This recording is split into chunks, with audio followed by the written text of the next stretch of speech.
today.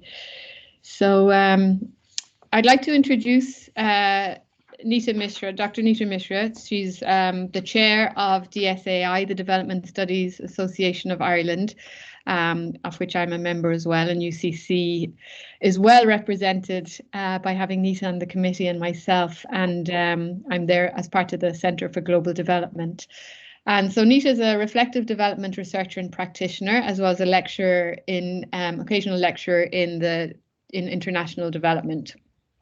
She teaches on environment and development, on gender studies, on working with NGOs, on research methods, and on the right to food in India. And her research takes a human rights focus, and she's interested in feminist methodologies and in peace studies. Her research has been supported by the Ford Foundation and the MacArthur Foundation, and she's currently engaged as a researcher on a Coalesce project focusing on the social inclusion of rural to urban migrants in Vietnam. And she's also very active as a board member on different things. She's, as I said, the chair of DSAI. She's a member of the board of directors of the Children's Rights Alliance, national coordinator of Academic Stand Against Poverty Irish Network, and within DSA is a member of the Civic Society Study Group. So Nita, you have given us great leadership within DSAI, so we are very delighted that you are willing to kind of let us know a little bit more in UCC on what DSAI is doing and your involvement with the Civic Engagement Group, and how your research links to all of this. So I'm going to turn it over to you. Thank you very much. Thank you, Angela. Thank you for that introduction. And also, I must say I'm quite honored to have Angela introduce me over here, and I'm very also honored to be speaking here on DSAI. It's something which has been a part of my own career journey, starting from the scratch. So what I'm trying to do is I will talk about DSAI, but I will not talk about the SDG goals separately. I will talk about the SDGs. You can link it to the various activities that DSAI has been involved in this. So the structure of the talk will be the DSAI and I. It's like the king and I, situating myself, which I will do towards the end. The DSAI vision, mission, and main activities, UCC engagement with DSAI, and the working paper series. I'll talk about the emerging themes, our outreach. If Kiara O'Halloran joins, she can probably say a bit, add to that, and hopefully Angela will add to that. So I'll just start with the DSAI vision and mission. Angela, I can't see the slides. They're very small for me. What do I do to make them big? For us, we're actually seeing them quite clearly. So we have them on the full screen. Oh, I don't have it on the full screen. I'm just wondering, okay. Is there something? I'm just going to try something. It wasn't full screen for me either, Nita. So I went to the three dots, and if I press focus on content, it brings it up full screen for me. I don't know if you want to do something different. Okay, focus on content. That's what I did, and it brought it up full screen. Okay, it's better than the last time, yes. Or there's a button below focus on content, full screen either. Try that one maybe. Is that better? Makes it bigger. Slightly bigger, but it's okay. It's better than the last time, actually. It was too small. Thank you for that. Okay. So I'll just give you a quick background of the DSAI. So it was a part of Development Studies Association of the UK till 2009, 2010. And I was there in those meetings also. I'd just come into Dublin in 2007, end of 2007, as you know, on a spousal visa. So around that time, DSA was, it was DSA UK and Ireland. And the conferences were always held in the UK, probably London, Manchester, Birmingham. I've been to a few of those. It was also a loose network at the time. And we must actually thank the initial group of members of DSAI, which actually includes Professor Ronnie Monk and, in fact, a few INGOs, Irish INGOs, and a few other people who have been part of DSAI for a very long time. And we had our annual conference in 2010 in Trinity, 2011 NUIM in Maynooth, DCU in 2012. We had postgraduate training events in UL and UCC also. And at the time, we did not have our own funding. We were part of DSAI UK till 2010, probably 2011. That's when there was a split. There was a split because DSAI wanted to come on its own and create a base for Irish researchers and academia and ING or development practitioners. And this was when Irish Aid and the Minister of State, Department of Foreign Affairs and Trade, Mr. Joe Costello, actually was the one who initiated the first time, gave the funding for it. Today we have 500 members and 14 institutional members. So it's kind of grown over the years, and it's still emerging. The vision and mission was then, it has been worked over the last 10, 11 years. We keep on adding to that, and this year we have a review of the Constitution. Also, we are constantly, we also have a strategy plan which is being reviewed this year for the next 3 years. So we are very aware that times are changing. So the main vision is the creation of a vibrant and innovative development studies community in Ireland, which will focus on cutting edge research led by Irish research institutions, and that's very key. Irish research institutions contributing to the reduction of poverty, inequality, and vulnerability.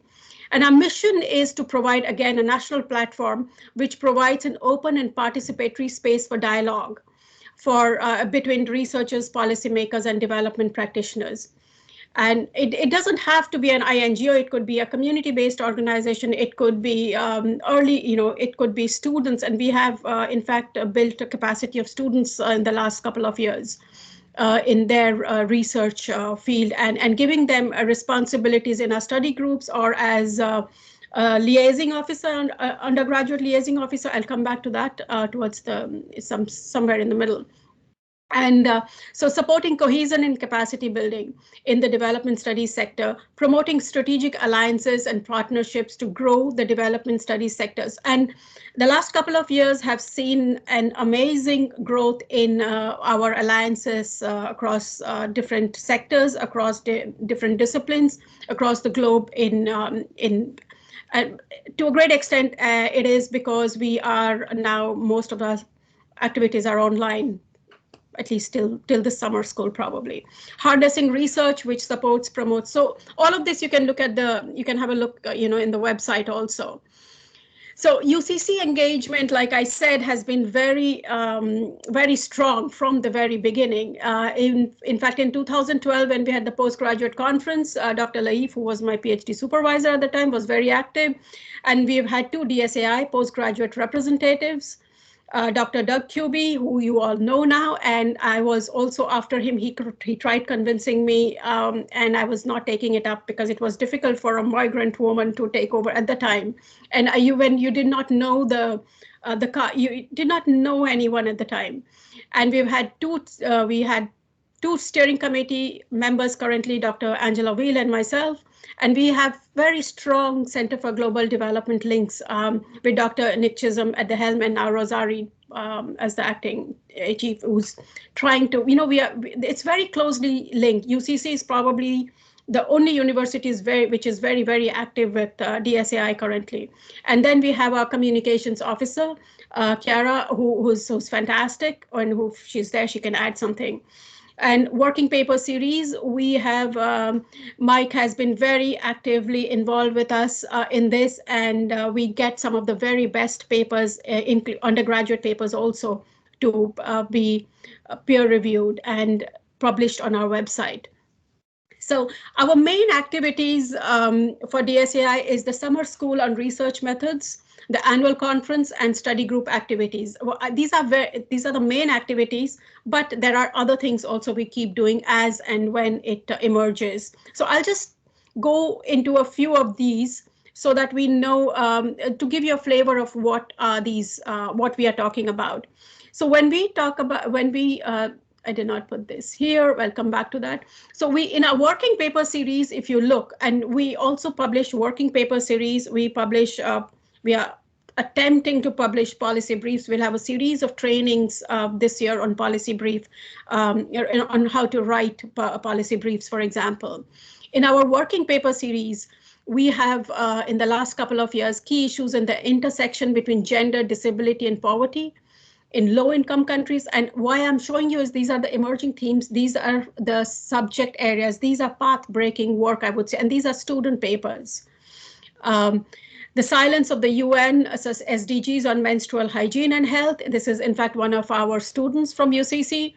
And the earlier one is an NUIG student. So, and then you look at the impact of the war in Syria on Palestinian refugees and Lebanon and Syria, a new agenda for higher. So you are looking at issues that are coming up globally, and you're seeing it is there in Ireland happening right now. I mean, we have some path-breaking research happening, and DSAI is involved in that, and we are showcasing these.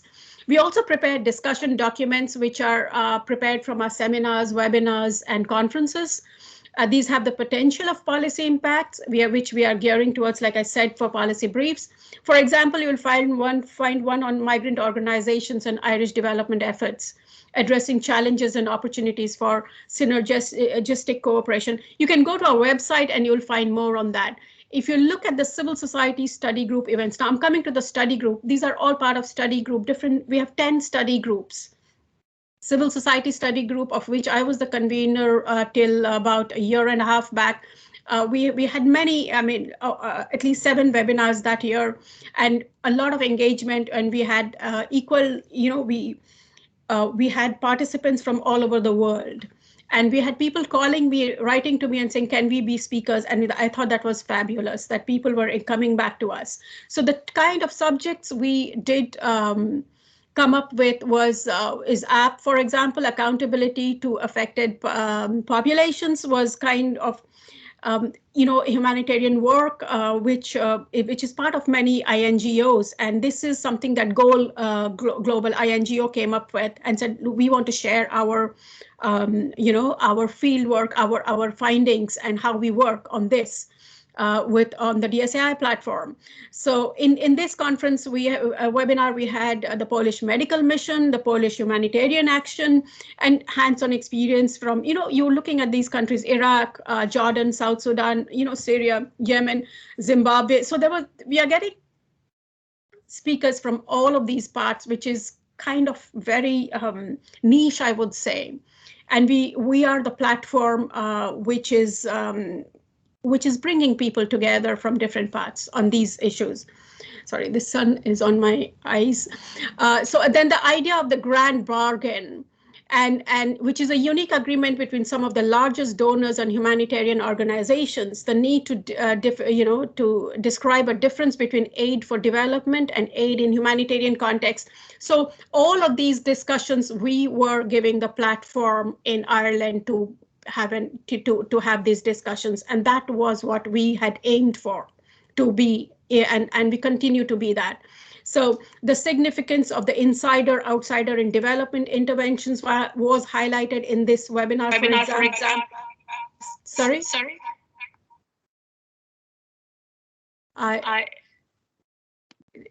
Can you hear me? Angela, did I hear you say something? Yeah, no, we can hear you perfectly. Okay, so I just heard it just went a little bit funny there for a second, but it seems to be back again. Okay, thanks. It could be my Wi-Fi.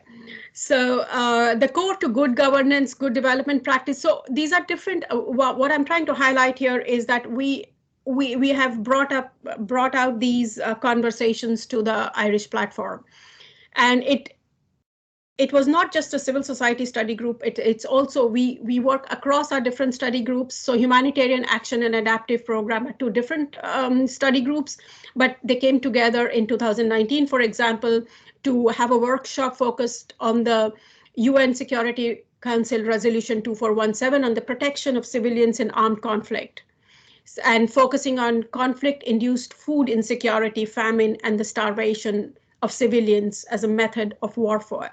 So which is something which we did earlier this year already, as in continuation of that conversation. We are going to have another one towards the, I think this summer. So, and that is a upcoming field of work in food insecurity.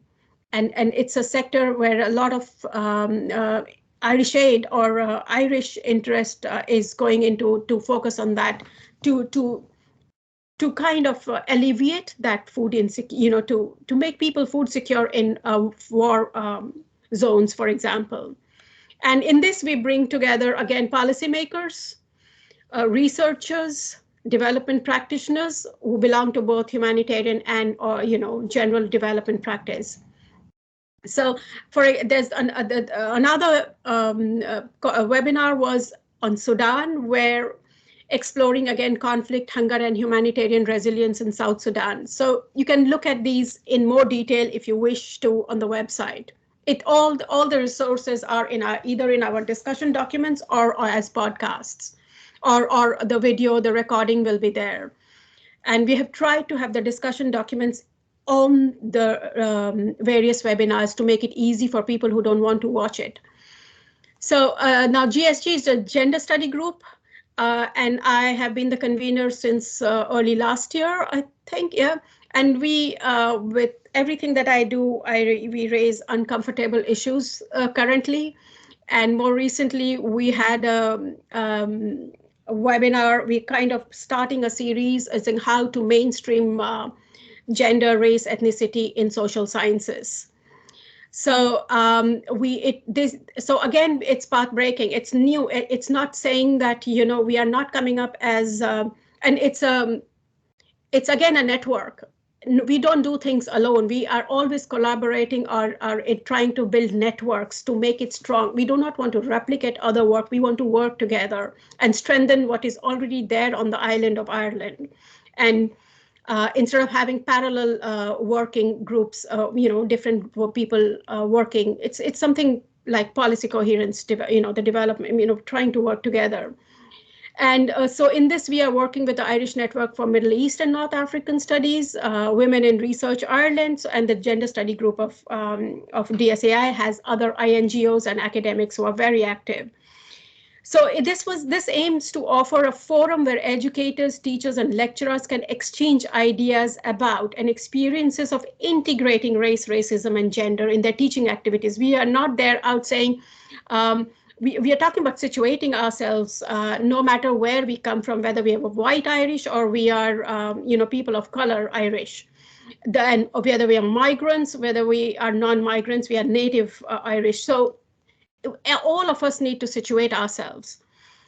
The session also creates a space where to discuss to how to hold institutions and colleagues accountable when structural racism becomes obvious, so that we make, and we also have something like that in UCC right now with the bystander program, for example.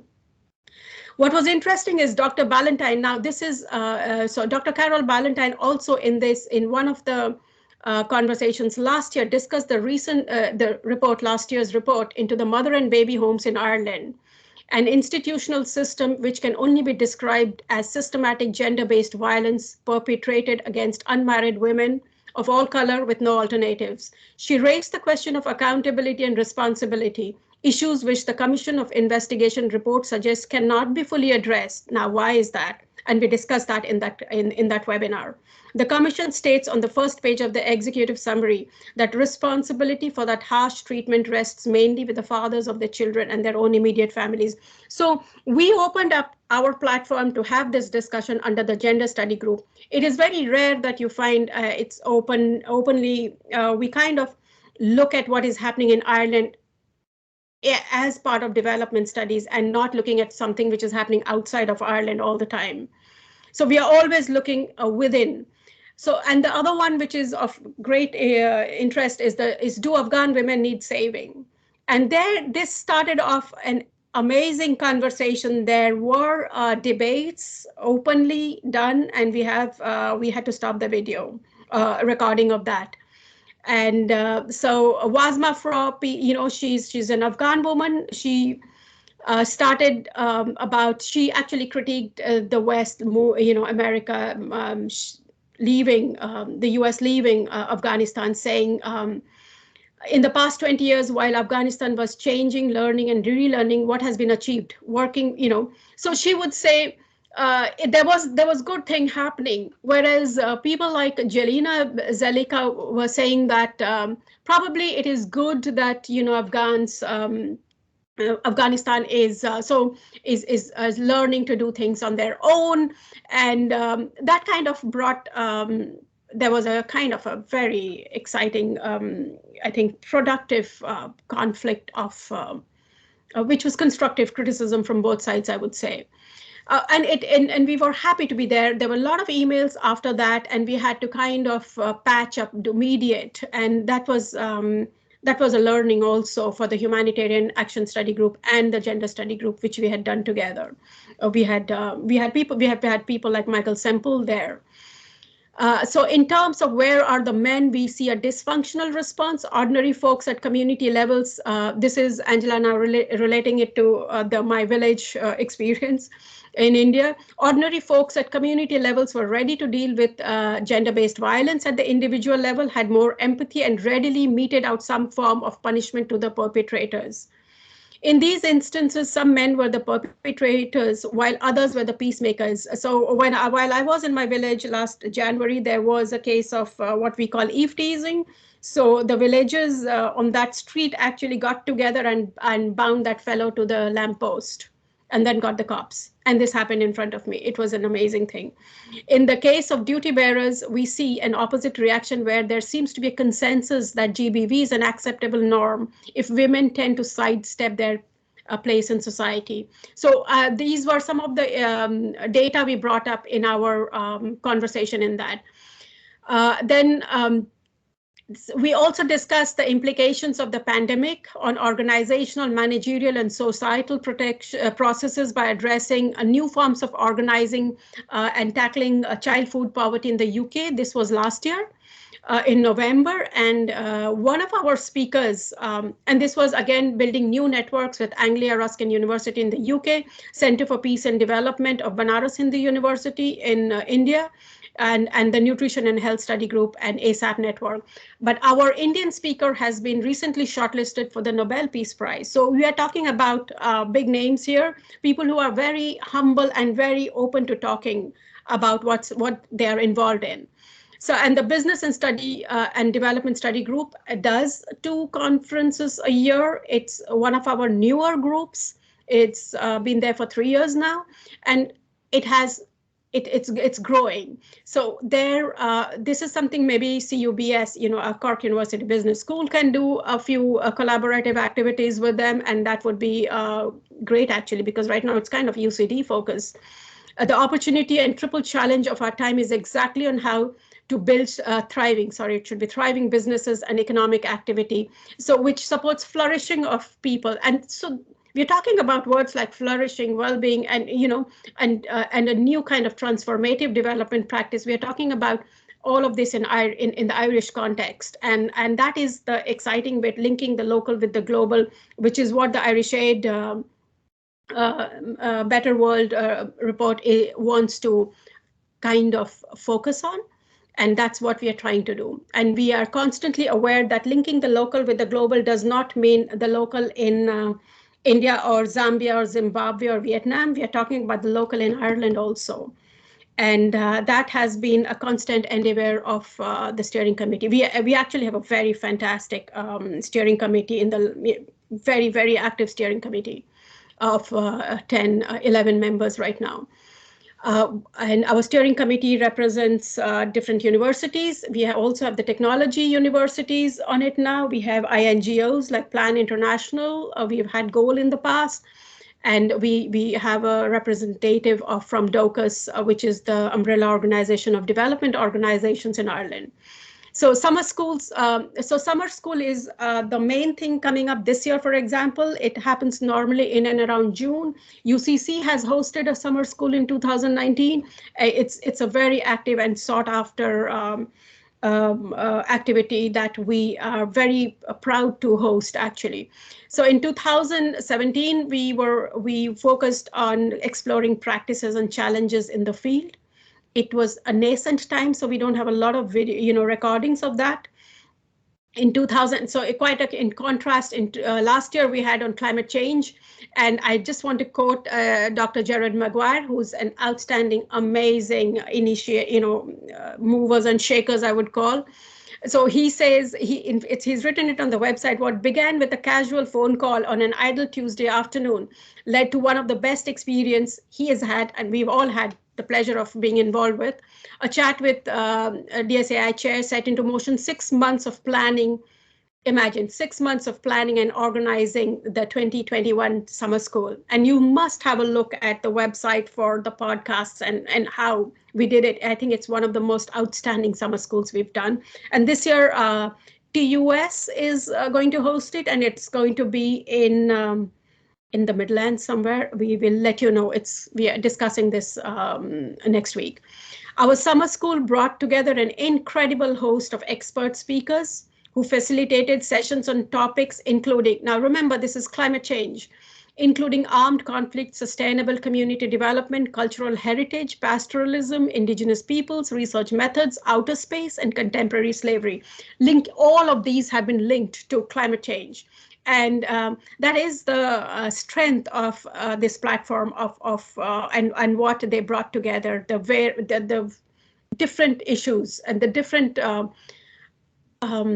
approaches to climate change. And the common thread weaved through all these issues is the role played by climate and the perils of the crisis impact on both humanity and the planet. And then our annual conferences, are the themes, if you look at have been constantly changing. Let me just go to the other one first. So in 2017, it was development through rights, theory, policy, and practice in a changing international context. So it was rights-based approaches. And we had the Assistant Secretary General for Human Rights, Andrew Gilmer, and of the UN speaking there. And in 2018, we had Clina Raleigh, we had Nick Cheeseman, and the theme was Nexus between Development, Peace, and Fragility. So you can see themes kind of have been changing and are quite topical and very, very part of the sustainable development goals and how to look at these themes differently and how do you link. And 2019 was Engendering Development, Research to Policy and Practice. We had Professor Naila Kabir, one of my favorite academics, Professor Stephanie Barrientos, speaking there as keynote speakers. Then we had Humanitarianism in Action. We had Professor Dorothy Hillost and Professor Ruben Anderson, apart from all the other speakers in panels that we had organized. And Climates for Development, we had another of my favorites, I would say, Gustavo Esteva. We had Dr. Sarah Lister, we had Jonathan Glennie, and do go to the website. I'm not just saying because the more you go to our website, the more hits we get, and Kiara gets to note down how many hits, but please go because these are quite useful links. And we also have what is called a Student Paper Awards and the Robert Chambers Award for Early Career Researchers. So the Student Papers Awards is also focused, it shows that there is new research emerging, and we are at the helm of it. So if you look at one of the studies of the 2019 Student Paper Award was the potential role mechanization has in empowering women by drawing lessons from a project in Ghana that is training women in tractor operation. Now, I teach gender and development. If you go back 1969, 1970, when Esther Bozarup wrote a book, and when I'm talking about 1970, at that time also we were saying, oh, women are lagging in development because because mechanization or the modernization of agriculture actually has not helped women. It looks as if it still hasn't yet. Women haven't, come to the forefront in that, have not been given the space to experiment with that. I can barely look at this slide right now for some reason. So based on fieldwork in rural mining communities in Zimbabwe. So there's another paper, the 2017 one was looking at this particular topic, which I cannot read right now. Sorry, it's just too small for me. The other paper awards that we've had, like the 2021 is a study which answers two primary questions. The reason I've not given you the titles is to give you a hint that maybe it would be nice to go and look at the website and the papers themselves. It's all there. What are indicative cases of different translations of development terminology in Vietnam? And there we have a workshop on the 25th of this week at 10 a.m. with development practitioners in Vietnam talking about this, the difficulties of using Western concepts in a Vietnamese context, for example. And this is, again, new studies. This is transformative development practice or research. And so how translation studies can contribute to addressing terminologies in development work. Fundamental steps to identify, search, and compare occurrence of frequencies of original terms in English and their equivalent in Vietnamese were undertaken. And Nguyen has studied well-being to start with. And this is, again, path-breaking work. And Nguyen is a DCU student. So there's another one. This paper discusses the approach of international NGOs of women's engagement in community peace building in Libya and Palestine, PRT and this was a 2017 paper. So I've tried to give you a glimpse of what all we have been involved in. And the Robert Chambers Awards has gone to something very, something like in 2004, something like the Yazidi genocide, which caused a rupture in the social fabric of the Iraqi ethno-religious Yazidi minority as a whole. So this was a 2018 paper. So what you are seeing is are new terms that even I did not know. But the strength of this paper was also because it was not done in a regular way of doing development studies, for example, or research. So what the author has done is a search for meaning in the aftermath of such violence has caused a group of poets. I'm a poet, so I like research which uses poetry. So a group of caused a group of poets which which she labels as memory makers. So poets as memory makers. We know a lot of that. We've seen Yeats do that.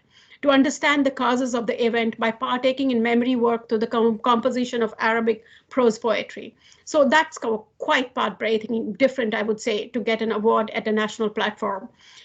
And there's another one with 2020, which was again different from the usual kind of work done. So studying the smartphone-based COVID-19 tracker enforced by the Indian government, Arogya Setu. So when I landed in India, I had to do this app on my phone, for example. So these authors have used it have studied this from a data justice perspective, and you can go to that. It's on the website.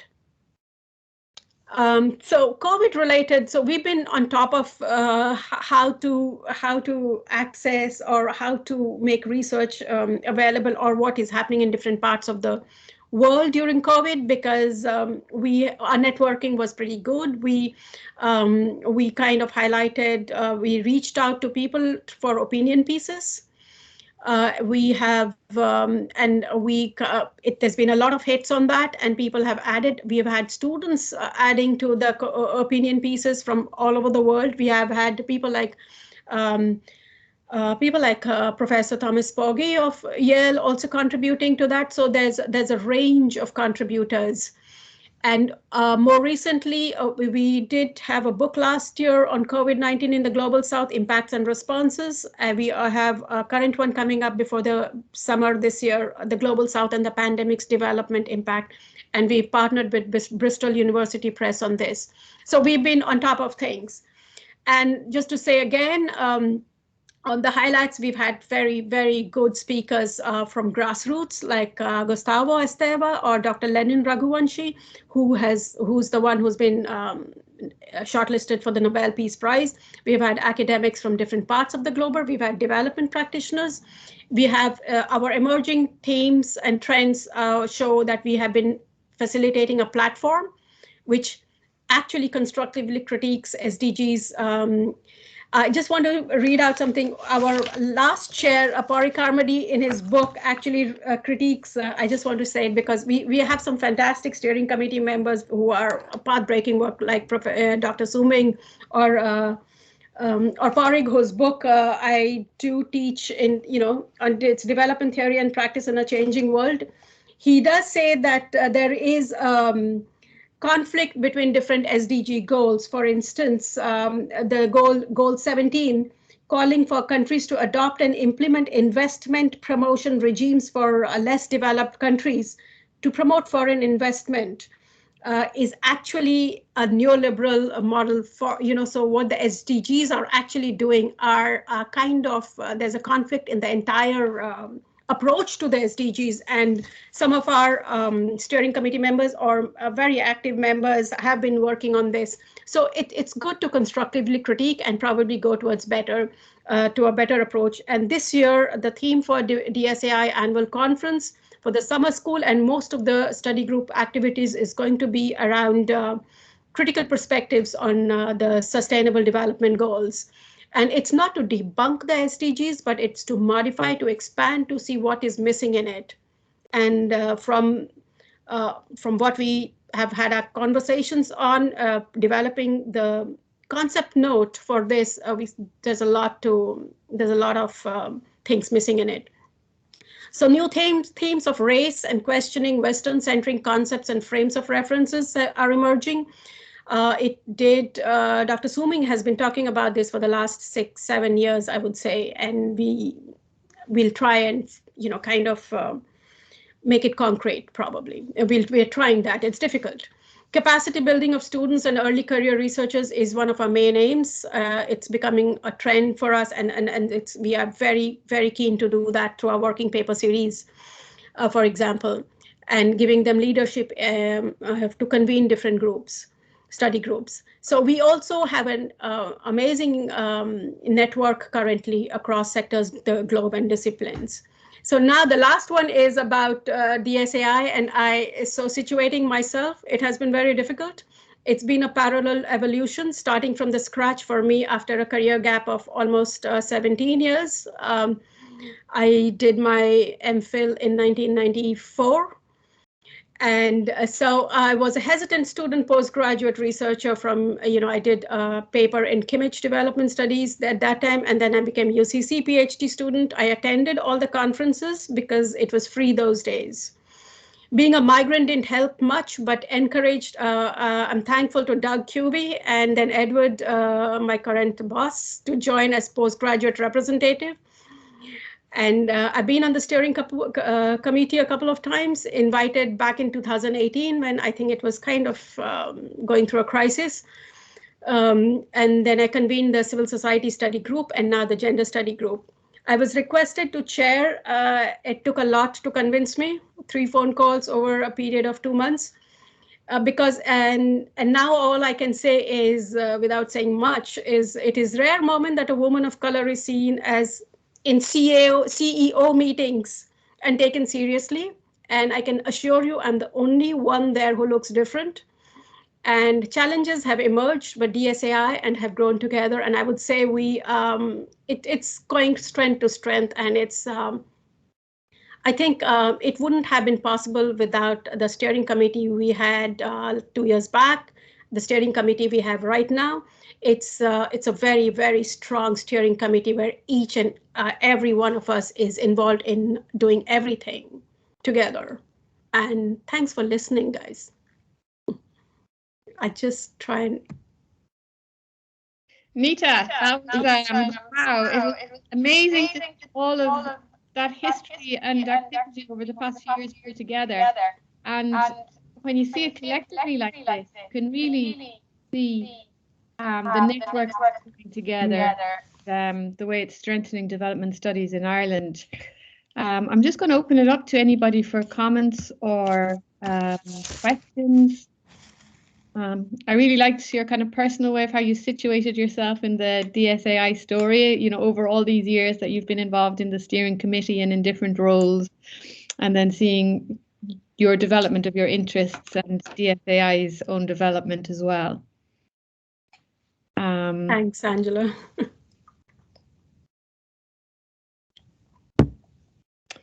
So you mentioned that DSAI is undergoing a strategic planning period. what is your own vision for, or what do you think for DSAI? What is its, potential in terms of impact and contribution going forward? I think, like I showed, we've been doing different things over the years, and we've kind of responded to what's happening, globally. But we are also looking at what we are also aware of the criticism that a criticism which I do all the time is that for development studies doesn't have to, poor people don't look black, brown all the time. Poor people look white also. So to bring it within the Irish context. So when A Better World says linking the local with the global, and I've raised it in INGO forums, these CEO meetings where they talk about transformation, and they're talking about bringing, I won't name people, but I did challenge that. So their idea of transformation meant bringing the local in Zimbabwe, for example, into meetings here. I said, no, that's not what it means. Transformation, if it has to mean something, is something much more. What you are doing is co-opting, for example. So it has to look different. It has to be coming from a different place. It is what you, like I said, to have me at the helm of affairs as a research, officially I'm a researcher or a research assistant post, which is but a postdoc at postdoc level, and professors are there. Now I am going to be representing Irish, I'm the Irish representative on the EADI, European Association of Development Research and Training Institutes. And that's quite something that shows how much DSAI has grown, and that it doesn't matter whether you have a title of the professor or not anymore. And I think that's amazing. That speaks a lot about DSAI. And the fact that we've grown. So I think the focus is, and you have been working on the strategy. So maybe you should say more, because you would probably know more. Yeah. Well, I mean, I think you've just raised a really interesting question. One of the things we are thinking about is, what is the remit of DSAI? Should it be people focused on development work that are Irish based, or can it be open to people internationally doing development work that would like to be linked in with us? So we really are thinking about what is the boundaries and borders of DSAI. And your presentation brought up a lovely example between a question that was looking at India and then food security in the UK. And we're very actively discussing those questions. What is the meaning of DSAI as it continues to evolve, and as you say, staying current and staying pushing the envelope a little bit. So these are all questions we're going to bring to the membership, because it's a membership-based organization. And I thought one of the lovely things in your presentation is you really captured the engagement from, postgraduate students through early career researchers, through to international experts, and getting caught in the day-to-day admin stuff of running, DSAI. When I saw you pull it all together, I could see it's something, as an Irish community engaged in development research, that we can all be really proud of. I think we also, sorry, Angela, because we are trying to kind of bring ourselves together as an Irish development community, because as different from the UK. Because remember, we have big competitors in the UK who have been there. Like if you look at the ODI, or if you look at the DSA UK, it's actually, compared to DSA UK, we are doing much better now. Although the academics we have over there are big names forever, but that has always been my mandate. Why should Irish Aid, for example, or Irish-based universities or organizations go across the sea to get experts to do things, reports, for example? And I know Irish Aid is interested, it's keen to grow DSAI for that reason. Rosari? Yeah. Thank you very much. That was a wonderful presentation. I really enjoyed it, and it was amazing to see all the different strands of work that the DSAI are involved in. And I was just wondering, could you say a little bit more about, your contribution to, we'll say, our linkages with Irish Aid as the development wing of the Department of Foreign Affairs, and in relation to developing policy briefs. Have you any active input in that? Or is this something you're hoping to work on? Well, you got the weakest link in DSAI. Oh, sorry. Okay, I'll tell you what. So Rosarie, we did plan to, the last year's focus was to develop policy briefs, but a few things happened because the steering committee was not clear who was in charge of planning things last year. So all that is sorted now. This year, we are having a series of training sessions to, it's not that we don't write policy briefs. Some, the end of every research paper, we are, suggesting things, but how to do it properly. So the first, we kind of, the first of the trainings, workshops is in April. And it is by Professor Aisling Swain of UCD, who teaches policy briefs. So it's not that we can't do, we just want to have workshops. We want to have, want to build our early career researchers into being able to write policy briefs. Yes, and Irish Aid funds us. And like I said, Joe Costello in 2009, was it, or 2010, was one of the first little grant came in. Right now, we get a grant of 65,000 every year. It's a 2-year based grant, and we have just signed with the University of Limerick to take over from Trinity. So we are supposed to move in every few years to a different HEI.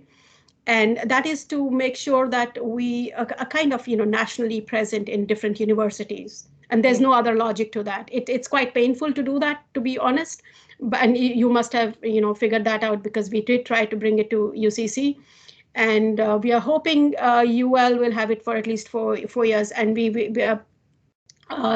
to minimize this whole process, before I leave, which will be end of this year, we hopefully will have the next university lined up, for sure, and to have a structure in process. So this year we are kind of focusing on a few things. One is the organizational structure, which is what we're calling organizational development, and it's going to be tightened. Normally, we've been a loose network so far, and we've been doing things on goodwill. And Irish Aid has been very supportive. In fact, I have this whole, if I'll show you the report that we submitted, is like 50 pages, which shows the work that we have done. And yeah, well, Irish Aid is very happy with us. Thanks. Yes, I can imagine. And actually, I just want to touch on a point there that Ted, actually, who's online, mentioned in a lecture he recently gave, and that was that Irish Aid has seen an effectiveness of aid index, which I didn't actually know. I didn't realize it existed.